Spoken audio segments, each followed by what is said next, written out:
Good morning, students. So, last class we have discussed about the lymphoidal organ, primary lymphoidal organ and secondary lymphoidal organ. What is the meaning of lymphoidal organ? Then the organ they can involving in a immune response. That organs are known as the lymphoidal organ. In our body, throughout in our body, number of lymphoidal tissues are present. Okay, that primary and secondary lymphoid organ we have discussed. The primary lymphoid organs are known as thymus and bone marrow. Okay, thymus are located behind the sternum above the heart. It is a bilobed structure that we have discussed. Then bone marrow. So bone marrow, it is a yellow color lymphoidal tissue. It is present in the long typical bone. Okay, that also we have discussed. The next is secondary lymphoidal organ. So secondary lymphoidal organ, number of tissues, lymphoidal tissues are present. So primary lymphoidal organ, it is helpful for the maturation of the cells, T cells. Okay, T lymphocytes. Then in a secondary immune response, that secondary lymphoidal organ, the main function is they can produce the antibodies. That antibodies fight and kill the antigen. That is the functions of the secondary lymphoidal organ. Then secondary lymphoidal organ is the best example of a secondary lymphoidal organs are known as the lymph nodes. So that we have discussed. So lymph node, it is present throughout our body. Nearly 600 lymph nodes are present throughout in our body. So that lymph nodes is a small bean-shaped structure. It is involving in a immune response. So first it is along with the lymph, the germs are present. The lymphs, they can enter inside the lymph nodes. So the lymph nodes, it is present in the three parts. Okay, outer cortex, then paracortex and inner medulla. So it is penetrate in lymph node, this lymph fluid. So that time this cortical cortex, that is the cortex and paracortex, they can envelop the foreign particles. Okay, they can envelop the foreign particles. Okay, then phagocytic cells, then digestive cells, follicular cells, interdigesting dendritic cells, everything it is present in the cortex and the paracortex. So that they can trap the disease causing germs. Okay, that we have discussed in the last class. Then what we have seen: appendix, payas, pages, gastrointestinal tract, tonsils, adenoids, spleen, malt, gall, bladder. These and all we have seen in a secondary lymphoidal organ. From that secondary lymphoidal organ, in a detail we have studied about the lymph nodes. Then we have seen payas, pages, tonsils, spleen, adenoids, that glands and all we have discussed. So which one we didn't discuss? This malt, gall, balt. Malt means mucosa associated lymphoidal tissue is known as the malt. Okay, gut associated lymphoidal tissue is known as the gall, and bronchus associated lymphoidal tissue is known as the bladder. Okay, that we are going to discuss now. So malt, mucosa associated lymphoidal tissue, it is a diffuse system of small concentration of lymphoidal tissue in the alimentary, respiratory and urinogenital tract. So where it is present, already we have studied that histology of the gut in 11th standard have you studied. So that tissues it is made up of in the gut. Okay, so the innermost lining it is known as the mucosa layer. So that mucosa it is secreting in a mucus. So that we are discussing mucosa associated lymphoidal tissue. Okay, in all the vital organs, inner lining it is made up of this mucosa associated lymphoidal tissue. It is involving in a diffuse system. So disease causing germs are present in the fluid. This mucosa lymphoidal tissue, associated lymphoidal tissue, that they can drop, okay, the foreign particles.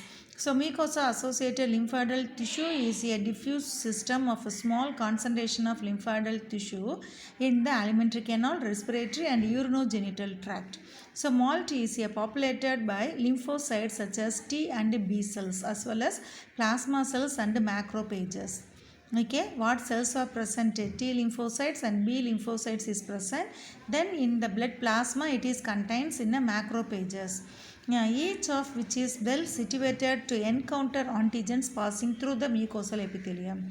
So what is these main functions of these plasma cell, that is the macrophages? Already I told no. Monocytes, it is enlarged, they can produce in a macrophages. So macrophages, it is involving in a phagocytic in nature. Disease causing germs are entered. These macrophages, they can engulf. என்கால்ஃப்னா என்ன, அந்த disease causing germs around பண்ணி என்ன செய்யும், அதை அப்படியே முழுங்கி அந்த மேக்ரோஃபேஜஸ்ன்ற செல்லுக்குள்ளேயே அந்த டிசீஸ் காசிங் ஜேர்ம்ஸ் வந்து அது டைஜஷன் பண்ணி டெஸ்ட்ராய் பண்ணிடும்.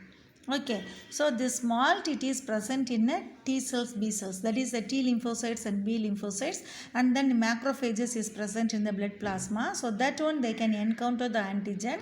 When that antigen, they can passing into the mucosal epithelium. Mucosal epithelium இந்த disease causing antigens germs வந்துச்சு அப்படின்னா இந்த செல்ஸ் என்ன செய்யுது, அதை போய் அப்படியே engulf பண்ணி அதை destroy பண்ணிடுது. The next, gut associated lymphoidal tissue. Okay, it is a component of the mucosa associated lymphoidal tissue. So mucosa எப்படி இதாச்சோ அதே மாதிரி ஒன் ஆஃப் த காம்போனண்ட் தான் இந்த gut associated. ஓகேவா, நம்ம அங்கே மியூகோசான்றது என்ன பார்த்தோம், alimentary, respiratory, urinogenital tract. Okay, இங்கே என்னது மெயினாக என்னென்னா கட். ஓகே, இந்த mucosa associated lymphoidal tissue which works the immune system to protect the body from invasion in the gut. கட்டுக்குள்ளே என்ன ஜேர்ம்ஸ் நுழையுதோ அந்த ஜேர்ம்ஸை. ஓகே, இது வந்து என்னது கட்டில் இருக்கக்கூடிய ஒரு இம்யூன் சிஸ்டம். கட்னால என்னது இன்டெஸ்டைன். ஓகே, அதில் இருக்கக்கூடிய ஒரு immune system. Disease causing germs are enter inside the gut. So this gut associated lymphoidal tissue, they can destroy the antigen. Then branchus associated lymphoidal tissue, blood, is a component of malt. Is made up of lymphoidal tissues, tonsils, lymph nodes, lymph follicles. Okay, these tissues are present in the tonsils. எங்கே பார்த்தோம், either side of the pharynxல ஒரு lymphoidal mass of a lymphoidal tissue இருக்குது, அதுதான் என்னது tonsils. அடுத்து lymph node and lymph follicles. It's found in the respiratory mucosa from the nasal cavity to the lungs. மெயினாக இது எங்கே இருக்குது, ரெஸ்பிரேட்டரி சிஸ்டம், நம்மளுடைய நேசல் கேவிட்டிஸ்லேருந்து லங்ஸ் வரைக்கும் இந்த பிராங்கஸ் அசோசியேட்டட் லிம்ஃபாய்டல் டிஷ்யூ வந்து ப்ரெசன்ஸ் ஆகிருக்கு. ஸோ ஏர் மூலமாக வரக்கூடிய அந்த டிசீஸ் காசிங் ஜெர்ம்ஸ் உள்ளுக்குள்ளே என்ட்ரு ஆச்சு அப்படின்னா இது என்ன, அது நம்மளுடைய பாடியினுடைய ஓன் இம்யூன் சிஸ்டம். இந்த லிம்ஃபாய்டல் டிஷ்யூ இது என்ன செய்யும், லிம்ஃபாய்டல் டிஷ்யூனாலே என்னது, T cells, B cells வந்து ப்ரெசன்ஸ் ஆகும். The T cells, B cells, T cells they can identify the antigen, B cells they can produce the antibodies, then they can automatically fight and destroy the antigen. Okay, can you understood all of you? Then next, cells of the immune system. What are the cells it is present in our body? It is acting as an immune system. The immune system is composed of many interdependent cells. Interdependent, டிபெண்டன்ட்னால என்னது, சார்ந்திருக்கு. Interdependent, உள்ளுக்குள்ளே செல், நம்முடைய பாடிக்குள்ளே இருக்கக்கூடிய cells வந்து it is dependent that protect the body from the microbial infection. Microbial infection வந்து நம்மளுடைய பாடியை protect பண்ணக்கூடிய cells வந்து உள்ளுக்குள்ளே ப்ரெசன்ஸ் ஆகிருக்கு. It is interdependent, then that interdependent cells they can protect the body from the microbial infections and the growth of the tumor cells. They cannot allow the growth of the tumor cells. Already we have studied our tumor cells in 11th standard, we have studied, I think. So tumor, cancer cell, that is known as the tumor cells. So this interdependent body's immune system cell, they cannot allow the growth of the tumor cells. The cellular composition of adult human blood they have given. Okay, in human adult human being, it is involving in a cellular immune response. Cells it is involving, blood cells it is involving in a immune response. Cell type, number of cell per unit liter they have given, then approximate percentage, how many percentage it is present. Red blood cells, so red blood cells nearly 42,000 to 65 lakhs, 42 lakhs to 65 lakhs of red blood cells are present in our body. The next, white blood cells. White blood cells are divided into agranulocytes and granulocytes. So granules, small particles, granule-like particles are present inside the cell, that is known as the granulocytes. That granules are absent, that is known as the agranulocytes. So so 5 different types of WBCs already I told now: neutrophil, basophil, eosinophil, lymphocytes and monocytes. ஓகேவா, இந்த WBC தான் ரெண்டு குரூப்பாக இருக்குது, agranulocytes and granulocytes. Agranulocytes are known as the lymphocytes and monocytes. So lymphocytes nearly 1500 to 4000. So nearly 20 to 30 percentage of lymphocytes or WBC cells or lymphocytes are present in our body, in our blood. Then monocytes 200 to 950, nearly 2 to 7 percentage is present. The next one, granulocytes. Granulocytes, neutrophils 2000 to 7000, nearly 50 to 70 percentage of neutrophils are present. Basophils 50 to 100, less than 1 percentage. Eosinophils 40 to 500, 2 to 5 percentage. So these are the cells it is involving in a immune response in the human adult blood. The next, platelets, blood platelets. Okay. 1,50,000 to 5 lakh of blood platelets are present in our body. Blood platelets also it is involving in a immune response.